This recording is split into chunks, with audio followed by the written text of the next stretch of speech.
Hello, everybody. Welcome back to episode 12 of Beyond the Spotlight. I'm here today with...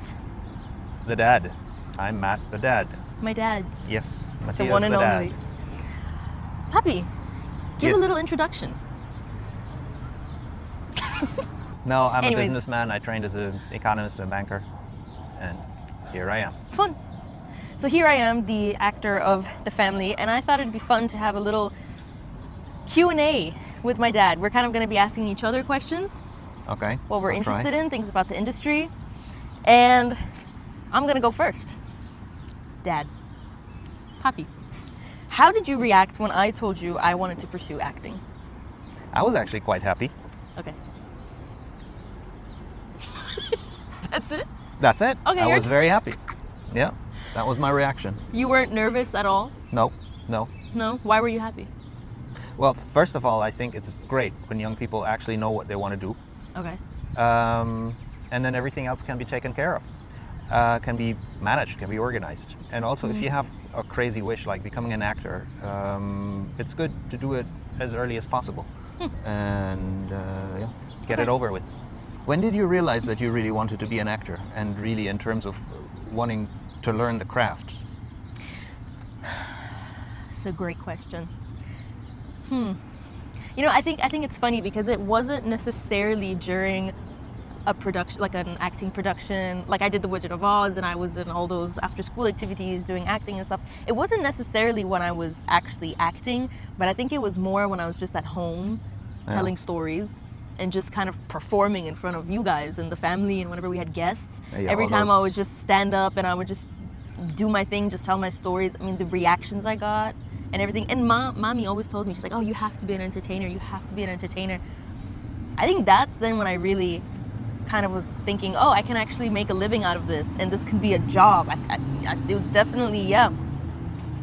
So, I- what age were you then? when I you don't kinda know. I don't realized know that? what age. I think it was one of those things where I always wanted.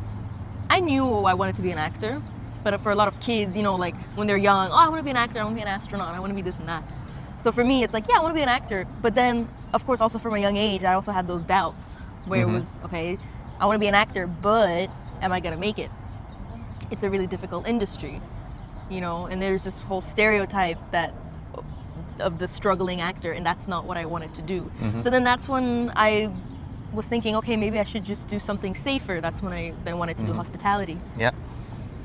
So then I kind of did the internships and stuff and all those hotels and stuff, and it was fun, and I learned so much doing that. But it also, I think the main thing I learned was that this is what I did not want to do in my life. So I said, fuck it. And All right. said, all right, I'm going to give it a shot. Like, I'm going to do it, and I'm going to really pursue it and do it properly, and I'm going to go to school. And, yeah. And that's what I was very happy about, because, very important for young people to really find something that they really want to do and then pursue it in a serious way. Yep. And about the stereotype, we had the discussion. Yeah. And I think the idea, or the fact that you like hospitality, i.e. you like working with people, is a big plus, because working in acting is working with people. Constantly. And also for the plan B, or for all those side gigs that you'll need to do, it definitely helps. If you have certain skills that you acquire, for example, in training in hospitality. Yeah, of course. And that it you was get along. actually Branko Đurić that was the one that put the idea, or not the idea, but the reality in my head that if you want to do acting, you have to go to went to that. Yeah. 'Cause I Big shout out to remembered- Judo. Big shout out to Judo. Hey, Judo. And to Zala. Because I remember when I went to Slovenia for those 5 months, and I called him and I was saying, yeah, I want to do acting, and he said, great, where did you study? And I was like, oh, nowhere. He's like, so what the hell are you talking about? Yeah. I said, I mean, I don't think I need to go to school to be an actor. He's like, of course you do. You need to learn the craft. You need to learn these important things. And that didn't even cross my mind. So then it was after then talking with him, then I was like, okay, yeah, that makes sense. Yeah, I should go to school. And then and it's good that I did, because had I not learned all the things I learned in acting school, I don't think I would not be here in New York. My turn. I guess it's your turn again. Acting is one of those fields where parents are often fearful of their child pursuing. What do you think of those parents that discourage their children when they want to pursue acting? I don't know. These parents, I guess they have a reason why they're afraid. Maybe they had some wayward uncle or aunt who was trying and had to suffer the consequences because they didn't make it. Because the odds of making it in the business are very slim. That's why it's even more important that you go for a proper education and that you have a possibility to have side gigs to make it work, and that you have a supporting environment that will keep you afloat during the times that you can't. But to those parents, I don't know, I have nothing really to say. The only thing I can say in general terms, if your kid wants to do something that is kind of crazy, I think I said that before, I think it's better to let them do it when they're still young and they have lots of time to recover if it doesn't work out. And who knows, maybe they'll make it. Maybe. What was your plan B if acting wasn't going to work out? I didn't have one. I don't have a plan. I mean, I do have a plan B. I'd say I'm quite a flexible person. But when I went into it, I didn't necessarily have a plan B. Because who's someone that says this, if you go into something with a plan B, that means your foot is already one way out the door. I wanted to commit to acting. Okay. And I mean, look, it's hard. I'm working now. I'm working on directing a film. But no, I didn't. I wouldn't say I had a plan B. Not necessarily like planned out. Okay. I always have in my head that I can always go back into education and study something else, like international relations. Lots of acting involved in there. But yeah. Do you think that's bad that I didn't have a plan B? No, that's just part of it. I mean, for what it's worth, Pope John Paul II was a trained actor, so you need acting everywhere. And if you think in my business, in banking and business, people in business go back to train with actors in order to improve their skills for presentations and speaking in public. So all life has elements of acting. So it's definitely a Did you ever want to be an actor? Skill to have. I did my share of these school plays and stuff like that. I even wrote some, but I never felt comfortable, and the feedback that I got all those years back wasn't really encouraging either. So I didn't really pursue it. When I grew up, I never saw myself as an actor. So you said yourself that going to acting school and learning about the craft has its own benefits, right? Yeah. And also the business world, in terms of public speaking, dealing with people, communication. Yeah. Just from that, would you ever consider going to an acting school or taking acting classes just to better that, your communication, public speaking, and all that stuff? In general, yeah, sure. I guess I read the usual number of self-help books on the topic, but in general, yes. Yeah? Yeah. What are you planning to do now in terms of projects, films, theater, and... Planning? What are you doing right now? Well, right now I'm working on a feature film. It's called Brick City. I'm assistant directing it together with Jack Foley. He's also the writer of the movie. We started working on it in April, and then we started auditions in March, and then we had our first shoot date in April, and now we continued in May. And we're going to be filming until August. Fantastic. Well, that's quite a long stretch. It is quite a long. It's a feature film. Feature film means like what, 90 minutes? Around there, yeah. All right. There's a lot of action stunts that have to be choreographed, so that always takes longer to film. So that'll take its time. Yeah. Are you going to need a double? But not me. Or you were like Tom Cruise, you do all your stunts yourself? I would like, if I ever have to do stunts, I would like to do my own stunts. I think that would be really fun to learn and to be in rehearsal and learn those stunts. We did fight choreography in school, and that was so fun. It was so fun to just flip someone, but you're not actually hurting them. Oh, wow. All right, okay. It's fun. Very good. So that's what I'm working on now. Okay, and what about in terms of theater? Yes, I'm going to be going to Costa Rica, to be performing in Barba, which is a Brazilian body percussion show. and I'm gonna be doing that, so that's exciting. So yeah, I am doing theater. So I saw your practice. It looks. I'm booked. It looks great. So that's gonna be really exciting. Yeah, very good. Have you ever bragged about me to someone? Totally, all the time. I'm bragging about all you girls when you're watching. Sophie, Celine, Amelie, Talking about Valerie, me. Talking all about of me. you, and even about my mousey. I'm talking about me. I'm bragging about everybody. I'm bragging about the whole family Me all the specifically. time. Me specifically. Yes, you specifically too. Yeah, what do you say? Oh, that you're brilliant and that you're good at it, and how much we enjoyed your dinner performances. I love the detail. Yep. All right, next question. How do you like New York? I love New York. Next. What's a piece of advice you gave me that you think I've ignored? Too many to remember. But it really depends on which area. I don't know. You were always pretty good in organizing yourself, so a lot of that stuff that I think bore home quite well. But other than that, no, I have very bad memory, and I wouldn't remember. Okay. Yeah. I really should have prepared for this I because told I you. really didn't really I told you. I think told it would him. be. I wrote down my questions, and I told him, "Oh, you don't need to write down your questions." He said, "No, I've got it. How do you keep yourself motivated? How do I keep myself motivated? Yeah. That's a tough one because, especially in this industry, it's tough. It's tough to keep yourself motivated. I think it's important to surround yourself with the right people. Mm-hmm. Surround yourself with people that want to push you and push you to do better. It doesn't even necessarily have to be in acting, but just to be a good person, right? So that's the first thing, is it's very important who you surround yourself with. I make sure I have hobbies, right? So what are your hobbies? I stay busy. Well, I go to the gym, more like a hobby, like exercise.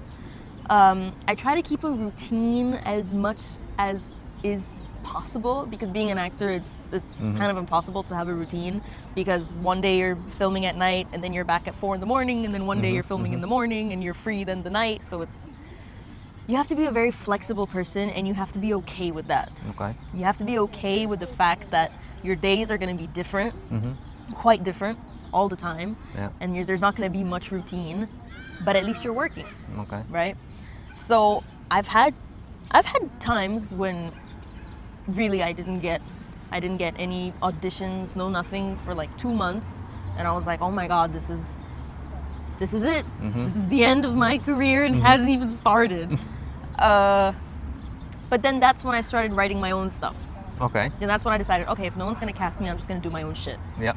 Okay. And then I did, and then that's when I wrote Borderline with my friend Umberina. Yeah. We wrote Borderline. That was brilliant. I love that one. Yeah. Yes, that was a fun one. And then we performed it at a theater festival.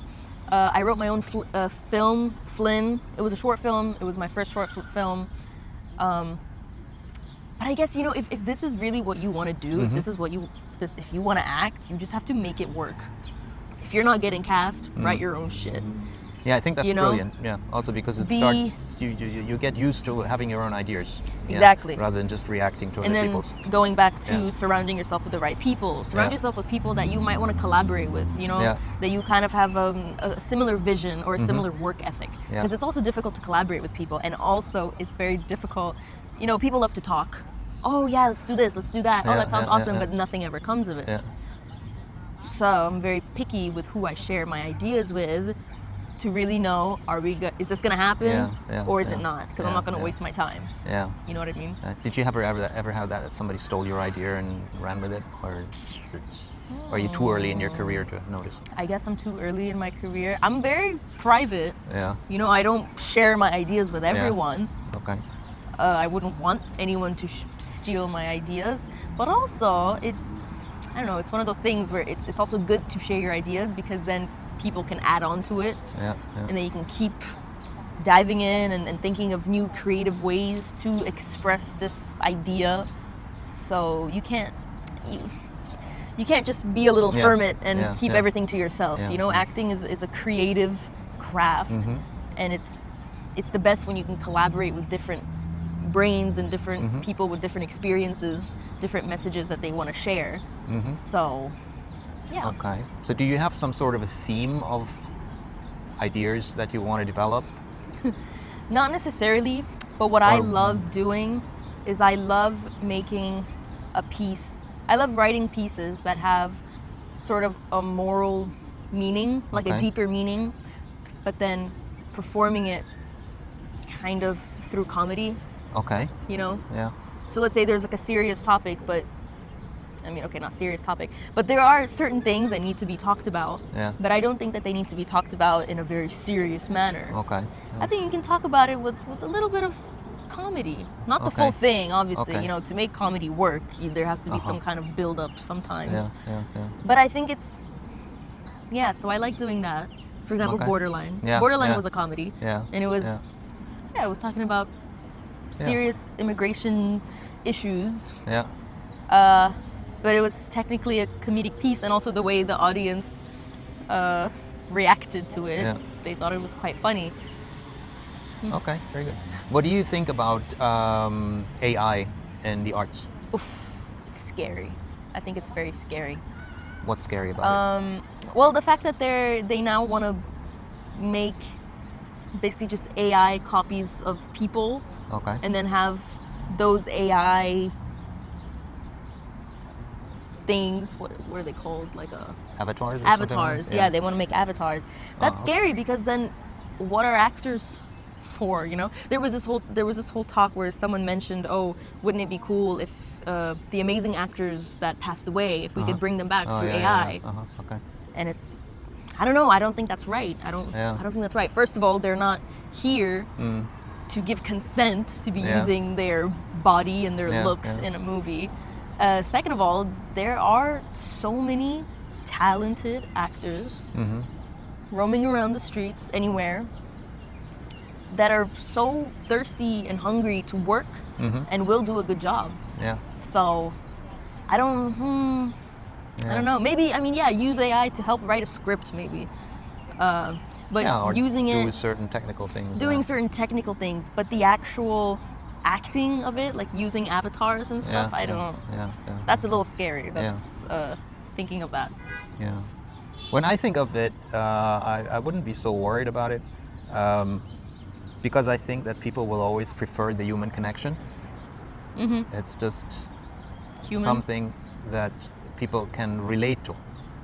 If we had looked at, we went to a show yesterday on Broadway, and when we came in and the first song came up and everybody was already clapping and was really happy and everybody was, I said the whole Engaged. the whole vibe was not really like an audience. It was really more like a fan club of the people who were performing there. And I think you can't do that with technology. There's going to be a lot of technological things that can be done with AI, but the actual act of acting or performing, I think, will always be something that people will do for people. I guess there's going to be all kinds of such movies around where it's being tried out with AI, even resurrecting, I don't know, Orson Welles from his grave in a new role or something like that. And I guess people will watch it once or twice and they realize, yeah, all right, that works. But they will be bored with it very quickly. At least I would be. You know? It's like a lot of new things. I look at them, but then not for me. I still don't use Insta, sorry. It's just a waste of time for me. It's just I'm too old for this. I'm still looking to actually engage. So even an email is more engaging for me than an Insta, because I know how to reply to it and how to read it. So I wouldn't be terribly worried about AI. Also, what I see now, the kind of movies they're making, a lot of them are just a third and fourth iteration of the same topic or of the same set of characters. Either then they have a live, what is it called? A live movie about something, and then they make a comic out of it, or it used to be a comic and now it's a live action movie, and so on and so forth. And I think unless there is really a compelling reason in the story to watch the movie, I think just watching the fifth version of XYZ with AI created avatars is gonna be a novelty factor that will wear off very quickly. Would you ever want to play my dad in a TV show or movie? Look, it depends on the package. In general, no, but if there's absolutely no other way, why not? Yeah. What do you mean no other way? I have no idea, but in general, as I said, I don't see myself as an actor. And yeah, no, I think I've got better things to do. Fair enough. How do you feel about nudity in movies? If I were ever offered a role and I had to be like top Naked. half nudity, not full nudity, just top Okay. half, how would that make you feel? Proud? Why? I don't know, because you're my daughter or you're in a movie. You know, That's the- okay, naked, so what? Yeah, it happens all the time. Yeah. All right. I mean, you know that I have no compunctions about nudity, so if you have to be naked, that's fine. I hope you're going to feel comfortable with it. Of course, I would only ever do it if I felt comfortable. Actually, did you know in a lot of movies, right, if an actor is not comfortable with nudity, they're not necessarily gonna not cast you because of that. All right, They can they'll still find a cast double? you. No, they can still cast you, and exactly, they can either find a double or they just film the scenes in a very. It's all about the camera work. Yeah. It's all about the camera work and the illusions and stuff. You Yeah, can do yeah, you can do magical things with a camera. Yeah. So you don't necessarily have to show any nudity, but you can give the illusion that they are naked in the scene. Yeah. You know. Yeah. No, I mean, nudity doesn't give me any trouble. I mean, but I'd probably not go watch you in a movie, in some sort of a horror movie where you'd be eaten by an alien or something like that. Why not? Because You wouldn't I have don't- the same reaction. That's my daughter, and she's in a Yes, movie. I would have the same reaction in terms of, oh, there's this, my daughter, and I'd be still very proud of you being eaten by an alien, but and that you're doing it in a movie. But I wouldn't really enjoy watching that, I guess. But that's also because I don't like the genre, like I actually really horror like. movies. I I really understand like. that they're very in with you. I young really guys like horror nowadays. movies, and I would just actually don't like them. really enjoy acting in a horror movie. Yeah. I think it'd be so fun. I mean, doing all the stunts Yeah. and the screaming and all like I really like special effects makeup. Really? You know, and blood. Okay. I wanna do a scene where I get stabbed or shot. And I'm bleeding out, and there's, you know, they have a hose of blood that's gushing God. blood. Like, I know it sounds very, I don't Very know, gory, very yeah. gory and animated. But yeah, I would love to be in something where I get stabbed. I think that'd be so fun. Okay. Yeah, I was still thinking to ask if you think that your kind of international upbringing kind of had any influence or helped you with understanding anything about film, or whether it doesn't matter. I personally think that attitude and really wanting something is probably more important, but maybe you have a different I mean, take it on that. definitely helps me with accents.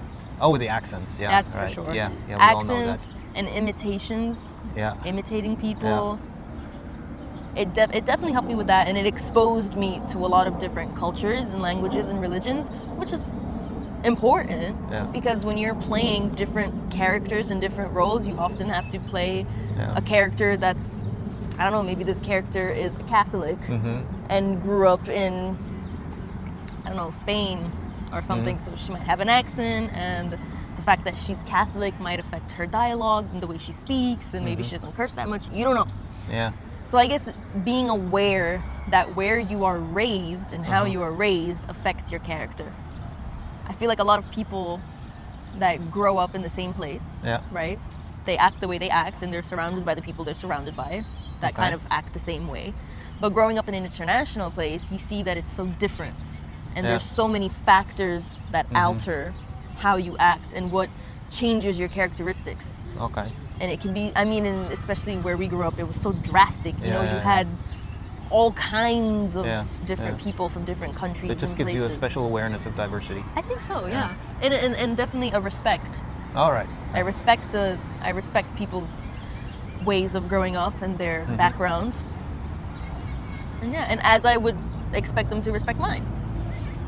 Very nice. Yep. Are you proud of me? Totally. Good, Yes. good. Are you proud of me? Always. Yeah. If it weren't for you, I wouldn't have Well, for us, for everybody, yeah. this. it's like I'm very proud of the whole family. I'm very grateful. Yeah, Very grateful. very good.